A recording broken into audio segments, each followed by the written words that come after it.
આજે આપણે એક વૈદિક ગુણાકારની રીત શીખવાની છે। જે સંખ્યાનો એકમનો અંક 5 હોય તેવી સંખ્યાના ગુણાકાર માટેની સહેલી રીત તો જોઈએ આપણે વિડિયોમાં। પહેલા તો અહીંયા જો 15 ગુણ્યા 15 બંનેમાં એકમનો અંક 5 છે, તો સૌપ્રથમ તમારે શું કરવાનું, એકમના અંકનો ગુણાકાર ડાયરેક્ટ 25 મૂકી દેવાના।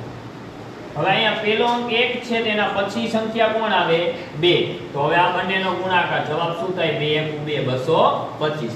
એવી રીતે આમાંય જઈ પહેલા 25 મૂકી દયો। હવે 2 પછીનો અંક કોણ આવે 3, તો ઈ લખી નાખો। હવે આ બંનેનો ગુણાકાર 3 × 6, તો આનો જવાબ થાય 625। તમારે ચેક કરવું હોય તો કેલ્સીમાં ચેક પણ કરી શકો, જવાબ આટલો જ આવશે। હવે જોઈ આગળ, અહીંયા પણ પેલા 25 લખી નાખો, અહીંયા 3 છે, એના પછીનો અંક કોણ આવે 4। હવે આ બંનેનો ગુણાકાર 4 × 12, તો આનો જવાબ થાય 1225।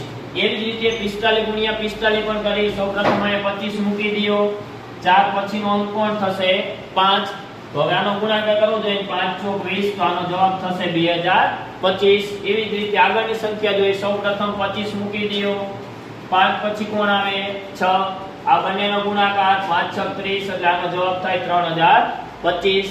એવી રીતે 6 માટે જોઈ, અહીં પહેલા 25 મૂકી દયો, 6 પછી તરત અંક કોણ છે 7, તો હવે આનો ગુણાકાર 6 × 7 = 42, એટલે આનો જવાબ થાય 4225।